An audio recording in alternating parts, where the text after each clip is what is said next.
Bonjour à tous, on se retrouve aujourd'hui pour une nouvelle technique du bijou. Nous allons sertir un cabochon carré de façon à ce qu'on puisse quand même bien voir ses angles, même s'ils sont arrondis.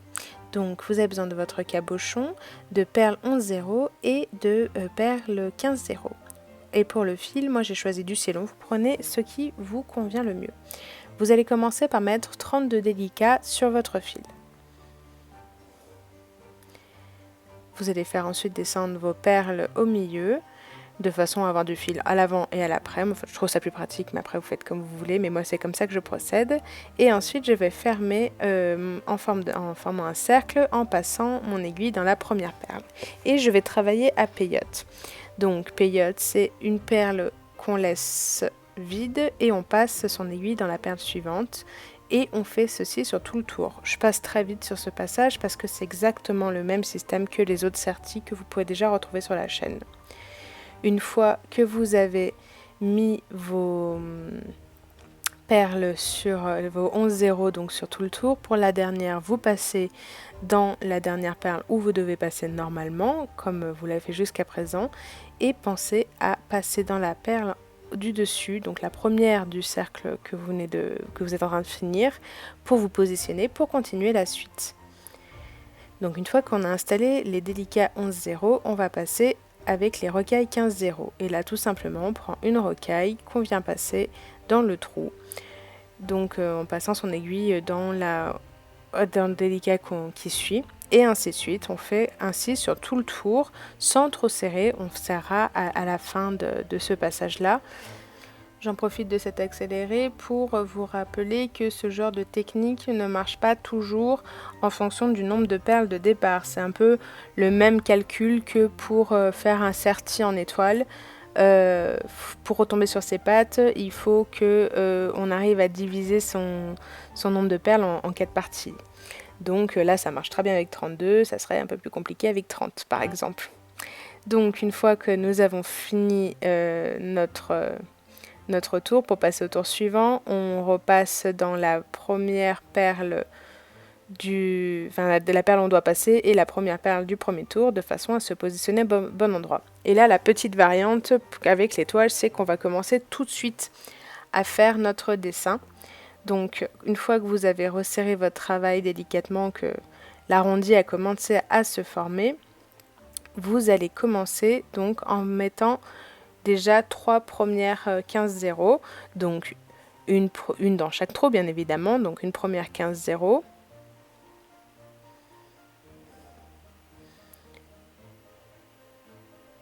une deuxième,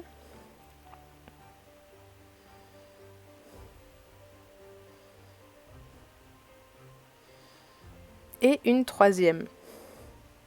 C'est là où, si vous avez déjà fait un cercle étoile, vous voyez qu'il y a une variante qui est en train de se faire. Et donc là, on ne met pas de perles, on veut laisser le trou libre. Donc, pour ce faire, on passe dans la perle du dessous, donc là le délicat, sans rien mettre. Donc on passe et on ressort dans la 15-0 suivante qui suit. Et là, on peut repartir en mettant 1, 2, 3, 15-0.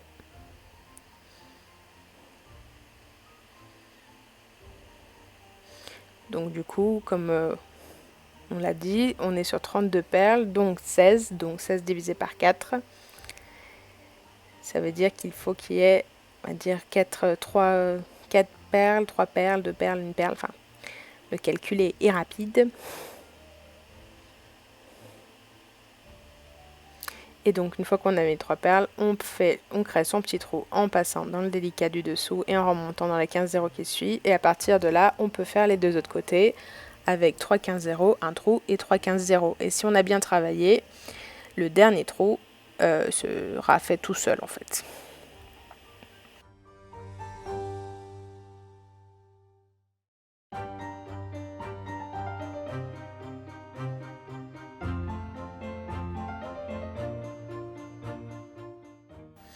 Donc là j'ai fini de mettre mes 3 perles, je vais suivre le dessin que je me suis créé, donc je continue sans mettre de perles, en passant par le coin restant et en repassant dans les deux premières 15 zéros. Et là, je vais continuer tout simplement en mettant une 15 zéros et une deuxième.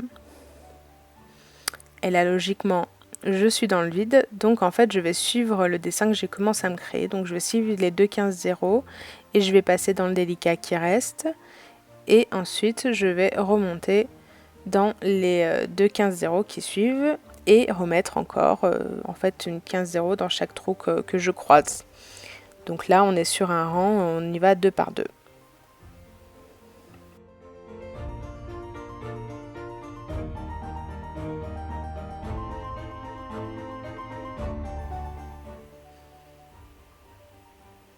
Donc là le chemin commence à être un peu serré, donc je vais pas descendre jusqu'en bas. Quand j'ai fini ce tour là, je m'arrête à la perle où je suis exactement.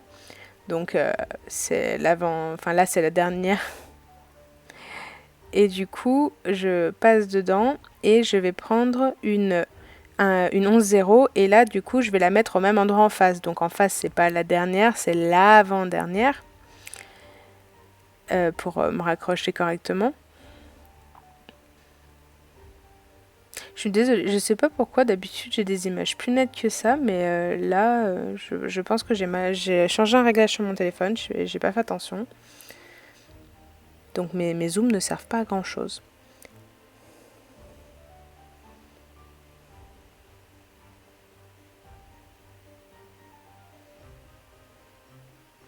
Et donc du coup cette petite perle va me servir à faire un espèce de pont parce que c'est pas fini. L'arrière on va l'entièrement recouvrir de perles comme on est avec des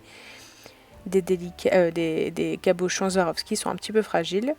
Donc une fois qu'on a mis notre 11-0, on remonte jusque là où il y a un trou en fait et on met la dernière perle pour finir notre pointe. On descend donc dans la perle encore du dessous pour travailler toujours en symétrie.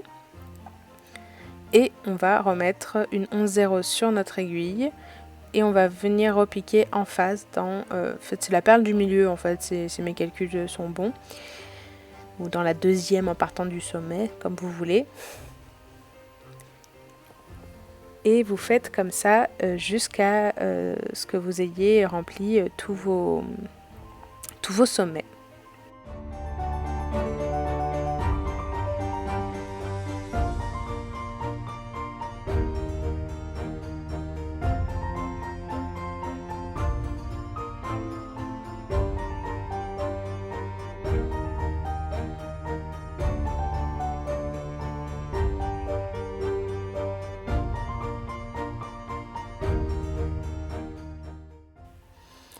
Donc là, on va arriver sur la dernière perle à mettre en place.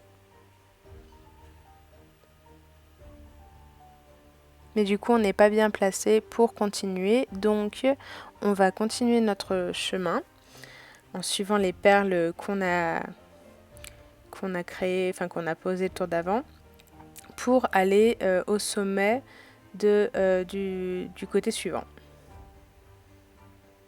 Il faut qu'on reparte d'un sommet.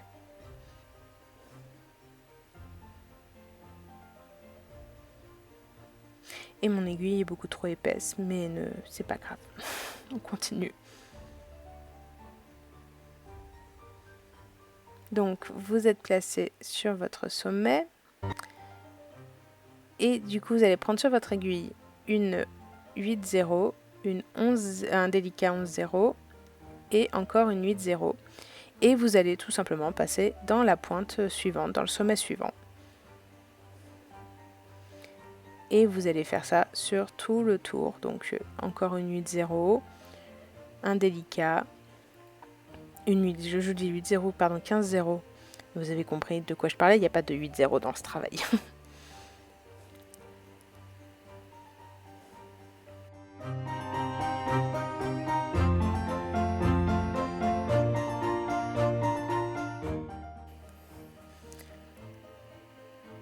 Donc on a fini notre tour et on va aller se placer, donc on est sur un sommet, là on va aller se placer dans la première 11-0 de la rangée, enfin des petites perles qu'on vient de mettre. On va reprendre un délicat sur notre aiguille et on va venir attraper le délicat de la rangée d'après. Vous allez comprendre, en fait, c'est un espèce de filet qu'on est en train de faire. Donc pour resserrer le travail, on part de ce 11,0 pour aller dans celle qui suit. On tire ni trop fort ni pas assez. On reprend une 11,0. On repique la 11,0 de la courbe suivante. Et donc on fait ça 4 fois. Et vous voyez que votre dessin est en train de... Enfin vraiment, c'est en train de prendre la forme de votre cabochon à l'arrière, impeccable. On n'a même pas besoin de se poser trop de questions là. Et en plus, ça le protège. Donc, que demander de plus? Donc maintenant que vous avez tout... vous avez placé toutes vos perles, là on va plus en rajouter sur l'arrière, on va juste faire quelque chose pour bien resserrer, c'est qu'on va passer dans les 4 dernières 11,0, enfin les 11, je vais y arriver, les délicats qu'on vient de mettre, passer une ou deux fois dedans pour bien solidifier le tout. Et moi ce que j'aime faire, c'est, comme j'ai quand même beaucoup de fils, c'est repasser, me faufiler dans mon travail. Et en fait, je vais garder ce fil parce qu'il va peut-être me servir après, je sais pas encore. Mais au moins, en fait, le fait d'être repassé comme ça sur l'arrière, et ça fait que si j'en ai plus besoin, je peux le couper sans me poser la question de si c'est sécurisé ou pas.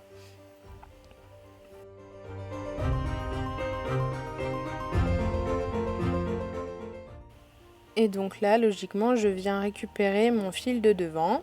Donc je change mon aiguille de place et techniquement, je suis pas non plus au bon endroit. Donc je vais simplement monter dans la perle du dessus et je vais me retrouver au bon endroit pour pouvoir tisser mon dessus.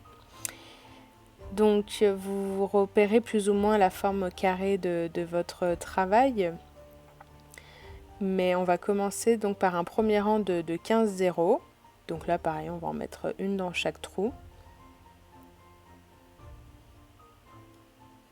Et ne tirez pas trop fort, pareil on tirera correctement quand on aura placé la dernière et quand on aura mis le cabochon en place.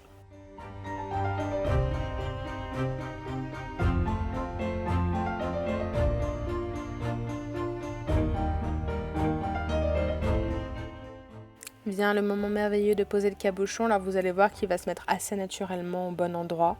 Il n'y a pas trop de questions à se poser, on est sur un carré, donc normalement il ne devrait pas bouger spécialement. Une fois que vous l'avez placé, vous pouvez venir tirer délicatement sur votre fil pour resserrer le travail. Si ça bouge encore, c'est pas la peine de se casser la main, vous inquiétez pas, ça va se tenir correctement une fois qu'on aura commencé à mettre les perles suivantes. Là du coup voilà, aidez-le à se mettre en place si ça va pas, mais vous voyez que ça épouse correctement votre travail. Donc logiquement, si vous l'avez positionné comme moi, il faut un petit peu observer.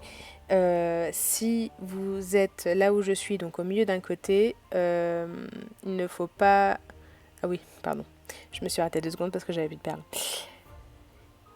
Donc je disais, si vous êtes comme moi, vous êtes au milieu d'un côté, vous n'allez pas commencer tout de suite par mettre des perles. Quand on est au milieu du côté, on ne met pas de perles.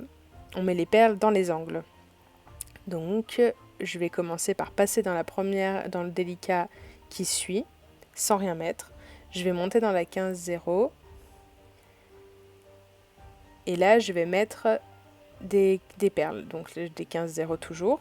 Donc 1, 2, 3. Donc voilà, j'essaie de mettre ça en relief. Si vous êtes ailleurs, si vous êtes dans un angle, prenez en compte que donc dans les angles, il y a 3, 15, 0. Et qu'il n'y a pas de perles sur les côtés. Si ça peut vous aider. Ou essayez de tomber comme moi, je sais pas. Mais en général, je crois que voilà, on tombe comme ça. Je crois que les plusieurs fois que je l'ai fait, je suis toujours tombée comme ça. Donc 3 perles dans les angles, pas de perles sur les côtés. Donc une fois qu'on a mis nos 3, 15, 0, on descend dans le délicat du dessous sans rien mettre. Et on remonte dans la 15-0 qui suit. En fait, là, cette fois, on ne travaille pas en cercle, comme on a l'habitude de le faire avec un Rivoli, par exemple. On travaille sur les angles pour pour les marquer et pour que le dessin se fasse correctement.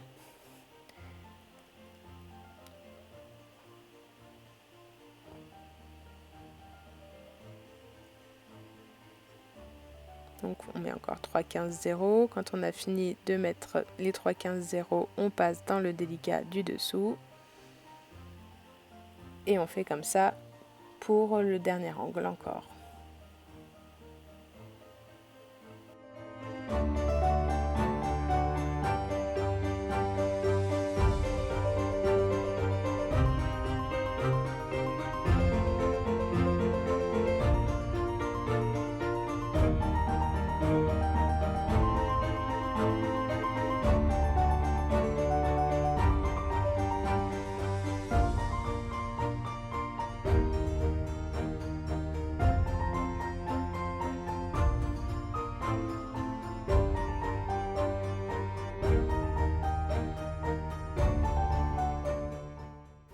Et une fois qu'on a fini, on repasse dans le trou, donc dans le délicat du dessous, sans mettre de perles.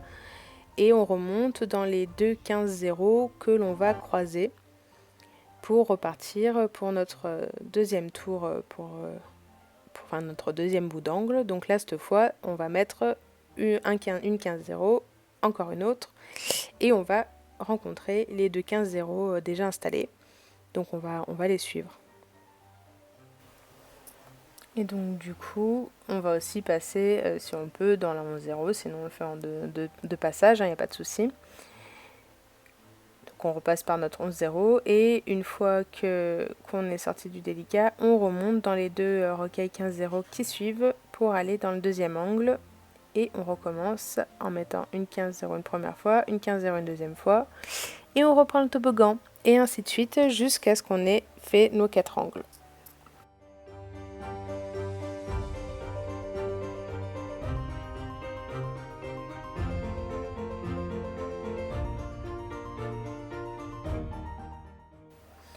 Et donc du coup, on voit le dessin qui se crée naturellement, donc on va refaire encore la même chose, on va reprendre le toboggan, remonter.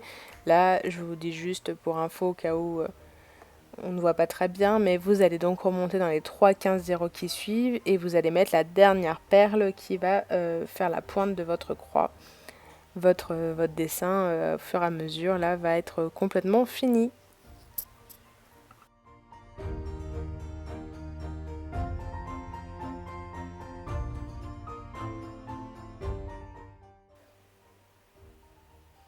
Petite astuce, quand ça coince, on prend la pince. Enfin, si ça coince trop, ne prenez pas la pince, vous allez faire éclater votre perle, mais ça peut être utile.